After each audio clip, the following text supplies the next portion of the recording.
그러고 보니 오늘이 설날이네요. 우리 새해 복 많이 받으세요. 인사합시다. 새해 복 많이 받으세요. 감사합니다. 할렐루야.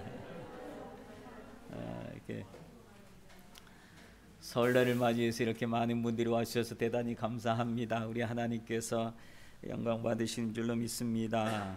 아멘.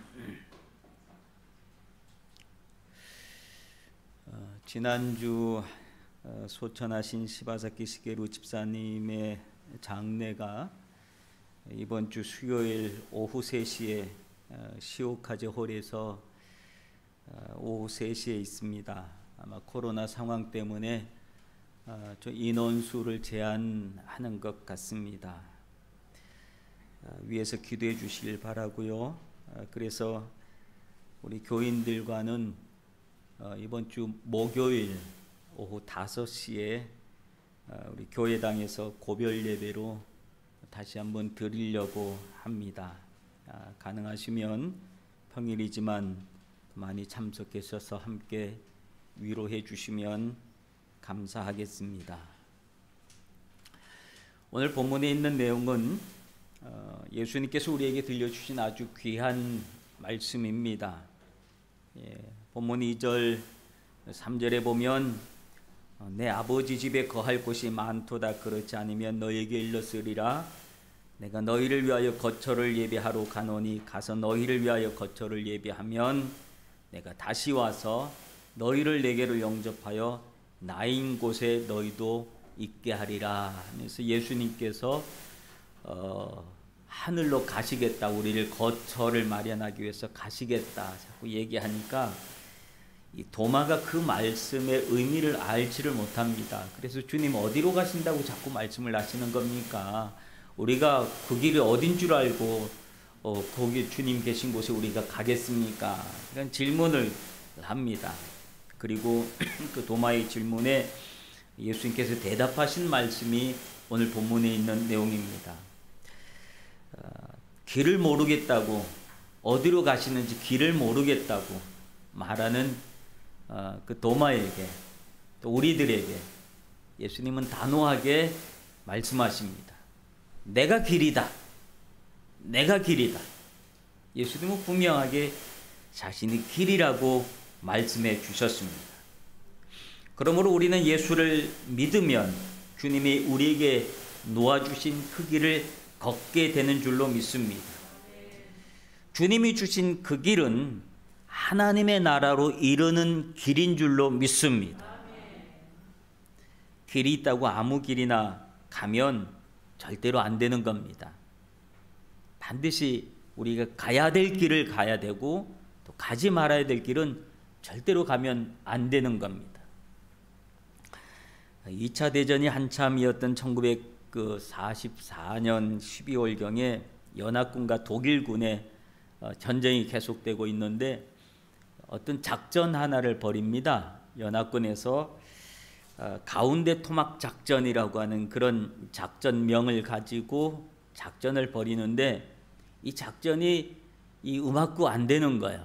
중간에 막 뒤틀리고 그런 일이 생겼는데 원인이 뭐냐 하면 이 독일군이 미군으로 가장을 해서 찝차를 타고 연합군 안에 침투해서 들어온 겁니다. 그리고는 밤에 연합군들이 이제 공격을 하려고 길 표시판을 쫙 세워놨는데 그 길 표시판을 다 엉망으로 만들어 놓은 겁니다.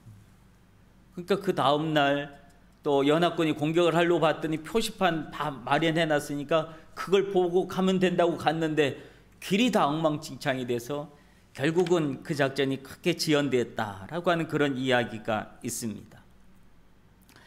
표지판이 있다고 해서 그 표지판이 어떤 표지판인지를 우리는 알아야 된다는 겁니다. 마찬가지로 영적으로도 우리는 온갖 이단들이 여기가 길이다, 여기가 길이다 하면서 내가 길이다 하면서 나름대로 표지판을 자기대로 다 세워놓고 자기에게로 오라고 합니다.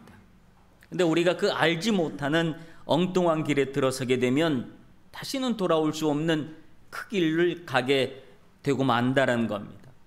일본에서 가장 심각한 문제를 가지고 있는 통일교를 한번 보시길 바랍니다. 잘못된 길로 한번 들어서고 났더니 얼마나 많은 사람들이 돌이킬 수 없습니다. 돌이킬 수 없고 그 잘못된 길에서 그 엄청난 재산들을 다 탕진하게 되어지고 또 그렇게 한 것을 통해서 분노하고 그 분노가 아베 수상을 죽이고 또 그로 인해서 얼마나 일본이 오랜 세월 시간들 동안 혼란 속에 빠져 있었습니다. 신천지라고 하는 그런 종교도 또 마찬가지였지요. 얼마나 많은 이들이 잘못된 길을 마치 바른 길인 것처럼 이정표를 세워놓고 여기로 오라 여기로 오라는 그런 시대에 우리는 살아가고 있습니다. 그런 시대를 살아가는 우리들에게 예수님께서는 길이 되어주시기 위해서 이 땅에 오신 줄로 믿습니다. 예수님이 우리에게 길이 되어주신 이유는 예수님이 하늘에서 내려오셨기 때문에 우리에게 하늘길을 열어놓을 수 있다라고 하는 사실입니다. 요한복음 6장 38절에 보면 내가 하늘에서 내려온 것은 내 뜻을 행하려 함이 아니요 나를 보내신 이의 뜻을 행하려 함이니라 하면서 예수님께서 스스로 나는 하늘에서 내려왔다라고 이야기를 합니다. 그래서 예수님은 하늘에서 내려오셨기 때문에 예수님이 스스로 하늘길을 우리에게 내어주신 줄로 믿습니다. 거기서 내려왔으니까 거기서부터 이 땅에 이르는 길이 분명한 겁니다. 우리보다 먼저 가신 시바사키 시게루 집사님은 주님께서 내어주신 그 길을 잘 걸어오셨고 그 길을 따라 하늘로 가신 줄로 믿습니다. 제가 시바사키 집사님의 신앙 이력을 쭉 살펴봤더니 신앙생활 하신 지가 근 20년 가까이 이렇게 되시더라고요. 그동안 하나님을 섬기고 교회에서 늘 변함없는 그런 신앙의 모습을 성실하게 가져오셨고 그리고 그 믿음으로 하나님 나라에 이른 줄로 믿습니다. 그러나 자칭 교주라고 하는 사람들, 수많은 이단자들은 하늘로서 온 자들이 아닙니다. 전부 다 땅에서 난 자들입니다.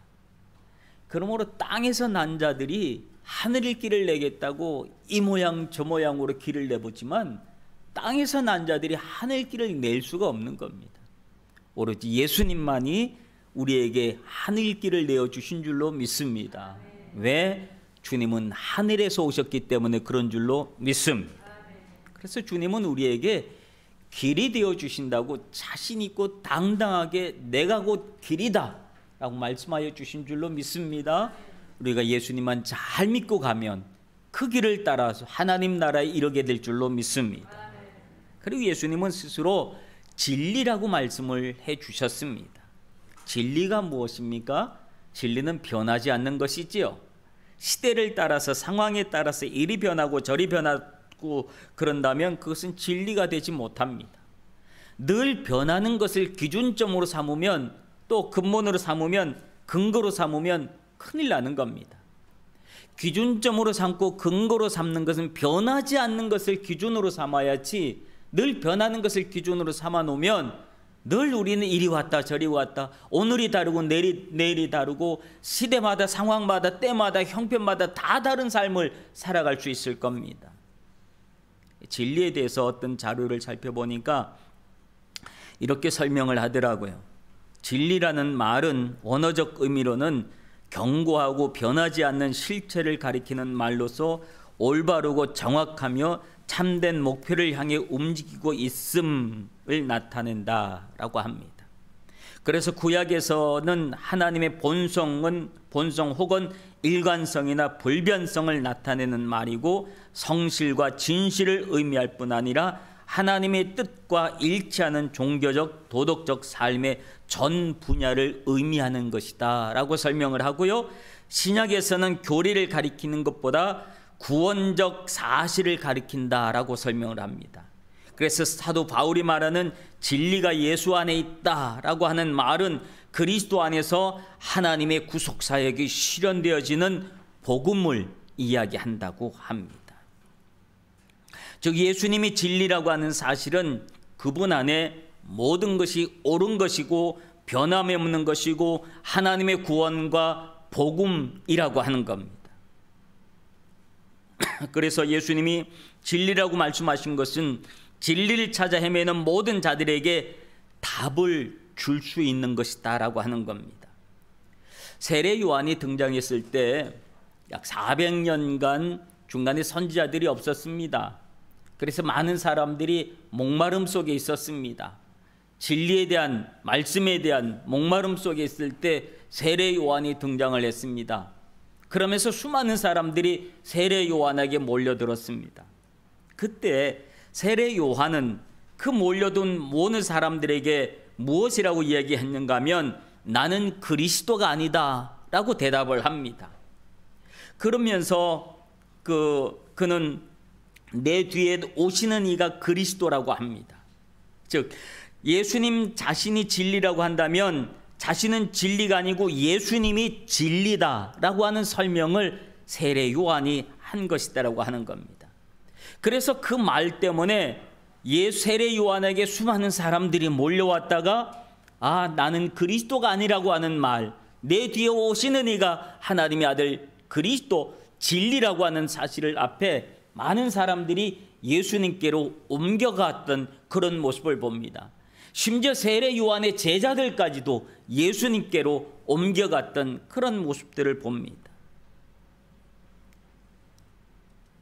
그런데 이렇게 많은 사람들이 진리에 관심을 갖고 예수님께 몰려오는 사람들이 있는가 하면 어떤 사람들은 진리에 대해서 아무런 관심이 없는 사람들도 있습니다. 어떤 사람들이 진리에 대해서 관심이 없는가 하면 기득권자들, 권력이 있는 사람들, 힘이 있는 사람들, 돈이 있는 사람들, 이런 사람들은 진리에 대해서 별 관심이 없습니다. 그저 눈앞에 있는 이득만 관심이고 재물만이 관심이었다라고 하는 사실을 우리는 압니다. 요한복음 18장에 보면 예수님을 신문하고 있는 빌라도의 이야기가 나옵니다. 빌라도의 이야기 속에 예수님이 유대의 왕이라고 하니까 네가 유대인의 왕이냐라고 빌라도가 예수님께 물어봅니다. 그랬더니 8장 37절에 예수님이 뭐라고 대답을 하시냐면 내 말과 같이 내가 왕이다. 내가 이를 위하여 태어났으며 이를 위하여 세상에 왔으니 곧 진리에 대해서 증거하려 함이라. 무릇 진리에 속한 자는 내 음성을 듣느니라 하면서 예수님이 자기 자신이 진리다 라고 말씀을 하십니다. 그랬더니 빌라도가 물어봅니다. 그러면 진리가 뭡니까? 라고 물어봅니다. 그런데 말이죠, 요게 37절에 있는 얘기인데 38절에 보면 빌라도는 진리에 대해서 예수님이 설명하는 대답 내용에 대해서는 관심이 없었습니다. 그래서 예수님이 진리에 대한 어떤 대답을 하는지 기대했던 것이 아니라 물어만 보고 금방 사람들에게 갔습니다. 그래서 사람들에게 가서 이 말을 하고 다시 유대인들에 가서 이르되 나는 그에게서 아무런 죄도 찾지 못했다라고 얘기를 합니다. 진리에 대해서는 관심이 없었고 그저 이 사람이 죄인이냐 아니냐 그것만 판단하고 있다가 내가 보기에는 이 사람이 죄인이 아니라고 하는 사실을 이야기했지만 그러나 사람들이 뭐라고 얘기했습니까? 아니다. 그를 십자가에 못 박아야 된다. 막 외치니까 결국은 빌라도가 예수님을 십자가에 내어주고 말았습니다. 빌라도는 진리에 대해서 관심이 없었습니다. 물어는 보았는지 모르지만 대답을 들으려고 하지 않았습니다. 예수님에 대해서 알려고 하지 않았습니다. 진리에 대해서 관심이 없고 그저 자기 자리, 자기 총독이라고 하는 자기 자리, 이 자리에 위협을 받지 않으려고 이 자리를 지키려고만 애썼던 사람이었습니다. 그러므로 우리가 본디오 빌라도에 대해서 우리가 어떻게 기억하고 있습니까? 이 지구상의 수많은 그리스도인들이 예배를 드릴 때마다 사도의 신경을 고백하면서 그러면서 본디오 빌라도에게 고난을 받사 십자가에 못 박혀 죽으시고 본디오 빌라도의 이름은 지금까지도 그렇게 욕먹는 이름으로 있다라고 하는 거예요. 여러분, 진리에 대해서 우리가 관심을 갖는 사람들이 되어야지, 진리에 대해서 관심이 없는 사람들이 되어서는 예수님의 십자가에 대해서도 별 감흥이 없는 사람들이 되어지고 만다라고 하는 사실입니다. 어떻게 보면 진리를 추구한다는 말은 철학적인 그런 질문이기도 하지요. 그런데 이런 철학적인 질문을 가지고 고민하는 사람들, 그런 고민하는 명제를 찾아 고뇌하는 이 철학을 하는 사람들이 진리에 대해서 고민을 하다가 자기 나름대로 진리를 찾아 헤맨다고 합니다. 그런데 진리 되신 예수님은 우리에게 어떤 모습으로 있습니까? 내가 너와 함께하리라 라고 하는 말씀, 내가 너와 함께하리라는 말씀은 뭐예요? 나와 함께 하시고 내 오른편에서 나를 지키시고 보호하시는 줄로 믿습니다. 그러므로 우리가 진리에 대해서 관심이 있으면 예수 그리스도에게 우리가 마음을 돌리면 됩니다. 예수님께 우리 마음과 관심을 돌리면 진리 되신 예수님을 바로 만날 수 있습니다. 그런데 이런 철학적 고뇌 속에 빠진 사람들은 그 예수에 대해서 바로 알면 되는데, 예수님이 진리라고 했으니, 그런데 그 반대쪽으로 갑니다. 자기 철학을 따라, 자기 고뇌를 따라, 자기 생각을 따라 반대편으로 삥 돕니다. 지구를 한 바퀴 돌지요. 그러면서 자기 온 인생이 다 허비하고, 그리고 난 다음에 나중에서야 그리스도가 진리였구나라고 하는 사실을 깨닫는 그런 사람들이 있습니다. 그런데 여러분, 예수님은 그렇게 우리가 심한 고생을 통해서, 우리 수많은 고뇌를 통해서 지구를 한 바퀴 돌아서 만날 수 있는 분이 아니라 바로 우리 옆에 계신 분이신 줄로 믿습니다. 그러므로 우리가 마음을 주님께 돌리면 진리 되신 예수님을 금방 만나고 진리 안에서 우리가 고민하는 모든 인생의 문제를 해결받을 줄로 믿습니다. 우리 인생의 고민이라고 하는 것이 뭘까요? 나에게 왜 이런 일이 생겼는지, 내 인생이 어디서부터 꼬이게 됐었는지, 왜 남들은 저렇게 잘 되는 것 같은데 나만 이렇게 힘들고 어려운지, 나는 왜 이렇게 하는 일들마다 안 되는지, 인생의 고민들 아니겠습니까? 우리들이 조금만 어렵고 힘들어도 그 고민 속에 빠지는 사람들 얼마나 많이 있습니까? 살아가면서 고민스럽고 원망스러웠던 모든 질문들, 하나님이 살아계시면 도대체 왜? 라고 하는 수많은 질문들을 예수님을 만나면, 진리 되신 예수님을 만나면 그 순간에 해결되어지는 줄로 믿습니다. 왜냐하면 진리가 답이기 때문에 그렇습니다. 예수가 모든 질문의 대답입니다. 그러므로 여러분, 우리가 진리를 만나기 위해서는 우리 마음을 주님께로 향해야 됩니다. 우리 생각을, 우리의 귀를, 우리의 얼굴을 주님께로 향할 때 우리는 진리 되신 주님을 만날 수 있는 줄로 믿습니다. 그러면 수없는 고민들을 주님 앞에 엎드려 기도하는 그 시간에 깨닫게 되어지고, 주님께서 그런 계획이 있었구나, 주님의 이런 뜻하지 않는 내가 모르는 계획을 가지고 계셨기 때문에 나에게 이런 일들이 일어났었구나, 그 순간에 모든 것을 깨닫게 되어지는 줄로 믿습니다. 예수 안에 있으면 성경 안에서 모든 답을 얻게 되어지는 줄로 믿습니다. 그러므로 진리 되신 주님을 만나시길 바랍니다. 예수님은 말씀하셨습니다. 내가 곧 길이요 진리다 라고 말씀하셨습니다. 그리고 예수님은 자기 자신을 또 뭐라고 설명하셨습니까? 나는 생명이다 라고 말씀하셨습니다.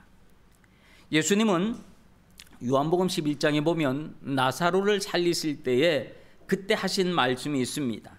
나는 부활이요 생명이니 나를 믿는 자는 죽어도 살겠고 무릇 살아서 나를 믿는 자는 영원히 죽지 아니하리니 이것을 내가 믿느냐? 라고 질문을 하십니다. 여러분, 여기에서 예수님은 부활과 생명이다, 나는 곧 부활과 생명이다 라고 말씀하십니다. 이 생명은 영원히 사는 생명을 말하는데 영원한 삶에는 부활이 함께 있다라고 하는 거예요. 부활을 이야기하면 우리가 어떤 것이 전제되어야 됩니까? 죽음이라고 하는 것이 전제되어야 부활, 다시 사는 것을 생각할 수 있다라고 하는 겁니다. 육신으로서 죽음을 통과한다는 것이지요.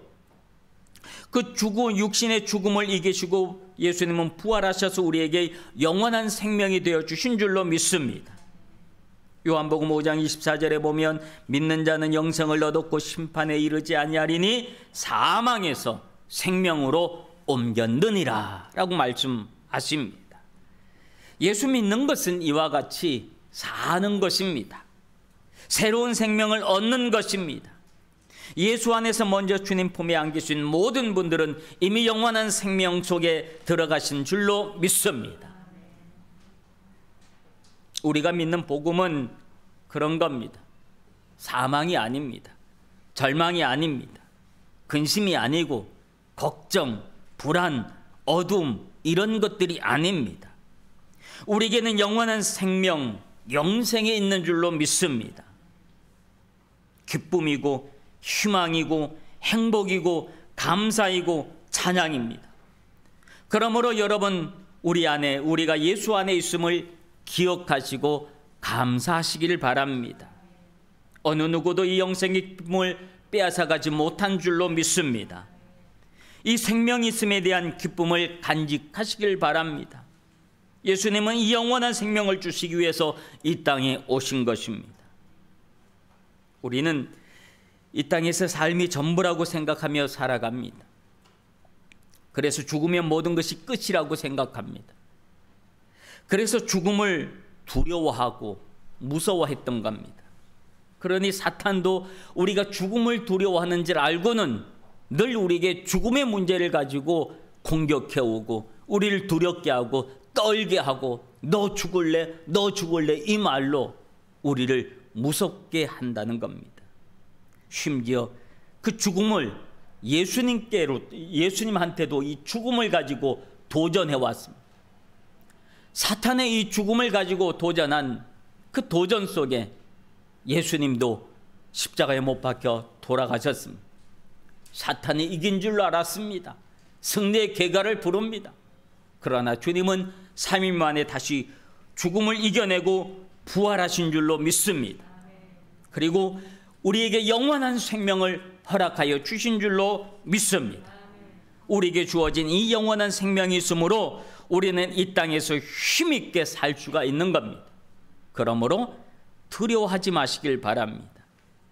그래서 예수님은 오늘 본문 14장 1절에 보면 너희는 마음에 근심하지 말라. 하나님을 믿으니 또 나를 믿으라 라고 말씀하신 겁니다. 근심과 걱정이 우리를 죽일 수 있습니다. 염려와 불안이 우리를 죽음으로 내몰 수도 있습니다.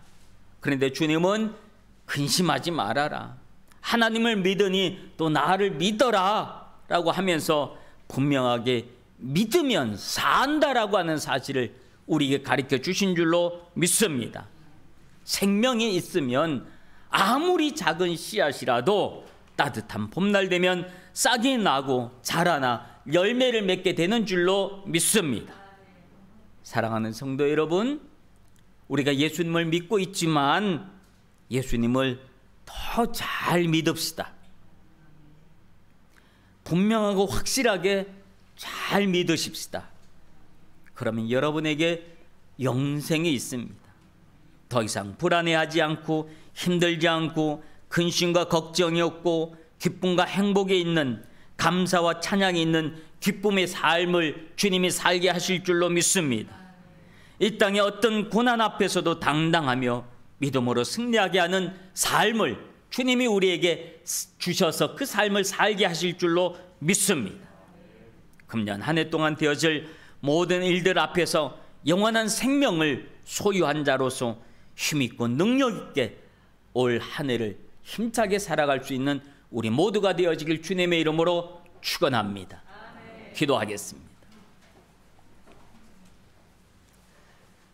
우리의 삶 속에 근심하고 걱정할 일 많을 때에 주님은 더욱 우리에게 믿음을 더하여 주셔서 주님을 믿고 의지하며 살아갈 수 있도록 도와주시옵소서. 예수 안에서 길을 찾고 진리를 찾고 옳은 것 찾아서 옳은 것을 선택하게 하시고 그리고 생명을 소유하여 어떤 고난 앞에서도 굳굳하게 다시 살아가게 하는 은혜가 있을 줄로 믿습니다. 그 믿음으로 승리하는 자의 삶을 살게 하옵소서. 예수님 이름으로 기도합나이다. 아멘. 찬송가 300